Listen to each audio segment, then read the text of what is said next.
Who really needs breakfast television? I mean, at 6 o'clock in the morning, if you're even half as sprightly as, say, Fiona Phillips is at that time of day, you're clearly a terrifying psychopath. But had the mornings not been annexed by television, the 80s would have been a much duller place. Not only would we never have heard of Selina Scott, but we would have missed out on one of the most fascinating television stations in British history. It only broadcast 3 hours a day and lasted less than a decade, but its entire history is at least 8 times more fascinating than the entire lifespan of, say, Southern, or, for that matter, of its successor.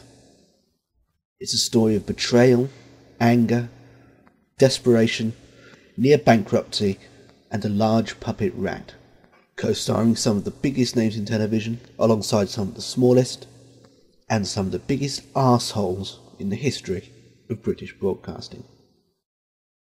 Good morning, Britain.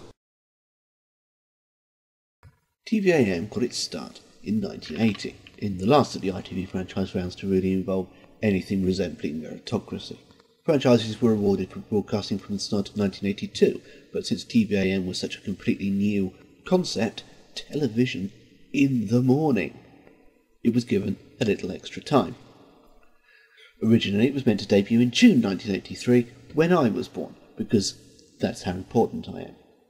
Unfortunately, the problem with such a long gestation period meant that the BBC had time to get there first, with breakfast time, meaning that TV-am had to get started in a hurry. And so it was that in late January 1983, almost immediately after the BBC had let Frank Boff off the leash, ITV viewers and the Channel 4 viewer were treated to Dr. David Frost commanding them to buy the TV Times in the manner of a Sergeant Major. Good morning, Britain. That's how we'll greet you on ITV and in TV Times, so don't miss this, or you might miss out.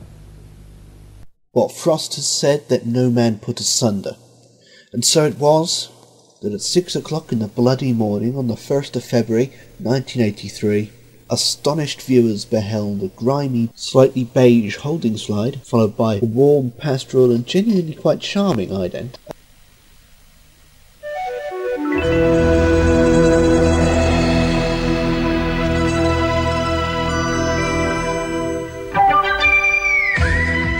A show-off title sequence accompanied by a faintly haunting and unsettling piece of music by Jeff Wayne.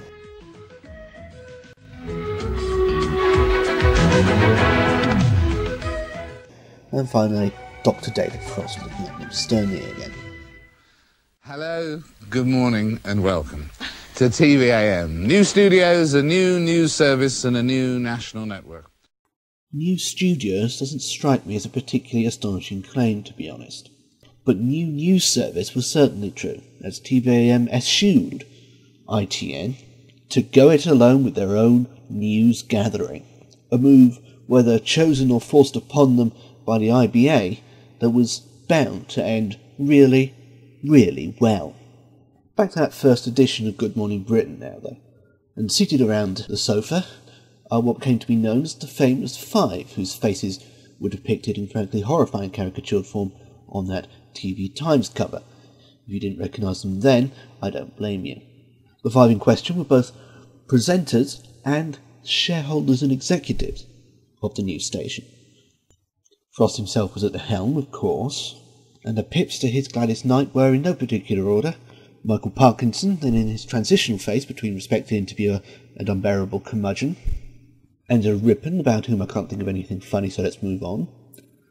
Robert Key, a respected journalist and historian who learnt at the feet of A.J.P. Taylor himself, already an old man in 1983, he'll be 90 this year if he sees October. TV-am was never his greatest endeavour. He never seemed happy to be awake at that time of day, not unreasonably. Completing the picture was Anna Ford, the sultry newsreader and left-wing pin-up, whom men would have fantasised about had they not been too scared. Under the auspices of actual Chief Executive Peter J., they set out on what he called a mission to explain. Unfortunately, the mission was to be accomplished only in the George W. Bush sense of the word, as things started to go wrong for the new channel within 5 attoseconds of its launch. For a start, the whole tone of the network turned out to be a complete turn-off. Resigned to the fact that the BBC would get there first, it was assumed that, the BBC being the BBC, their attempt at breakfast television would consist of hard news and analysis delivered by a stern man in a suit behind a desk. But as it turned out, we got this. With the latest on the roads. I had an encounter with the M4 this morning. I hope my wife's not up. What do you mean, an encounter? Well, there was nobody about, but I hit a patch of ice and I spent 200 yards trying to decide whether the car was going into the central reservation or the ditch. Oh, heavens. Hence, I was 10 minutes late. Is your car all right? I mean, you're obviously all right, Yes. thank goodness. No, and it didn't touch anything, but it was a scary moment. It's shaking. Unfortunately, by the time they realised that what they were actually up against was a 3-hour cavalcade of banality, it was too late to change the format. TV-am was tethered to its mission to explain, a heavy diet of news and current affairs, which opened every morning with Daybreak.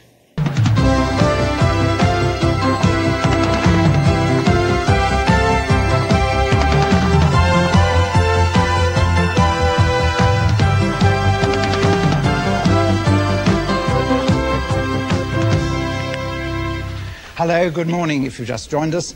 It's just after 6 on Tuesday the 1st of February. This is Daybreak. The main news headlines this morning. But all this talk and current affairs and news headlines delivered by a tired and grumpy Time Lord proved to be heavy going of a morning, especially when compared to the combination of Frank Boston using sweaters and Selena Scott's eerie resemblance to Princess Diana over on the other side. Ratings began at several thousand below BBC breakfast time, and over the first few weeks of the station's existence, kept right on falling until by the 5th week it was being watched by about 36 people. And of course, the lower the ratings, the lower the budget. And by mid-March, the station was hemorrhaging money like a haemophiliac piggy bank, losing thousands upon thousands each and every week. It didn't help that advertising was at a premium.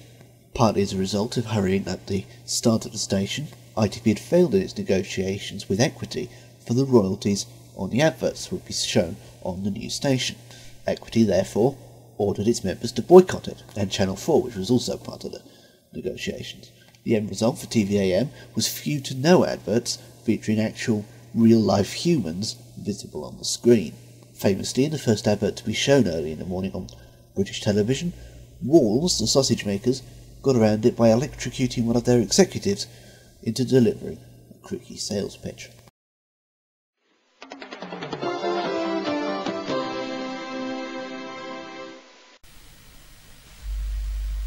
Morning, I'm Ian Melrose, I'm from Walls, and I'd like to welcome you to Walls Breakfast Television.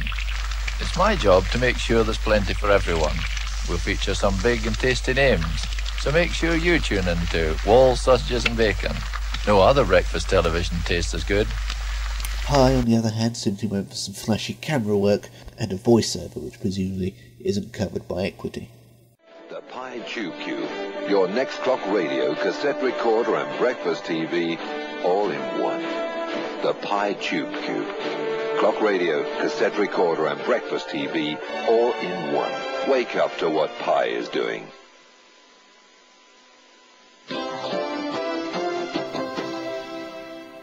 History doesn't record the final fate of the Pi Tube Cube. All I know is, I want one. Incidentally, those two commercials represent the entirety of the first and second commercial break on TV-am. That's how little they actually had. And this being ITV, this is their main source of revenue.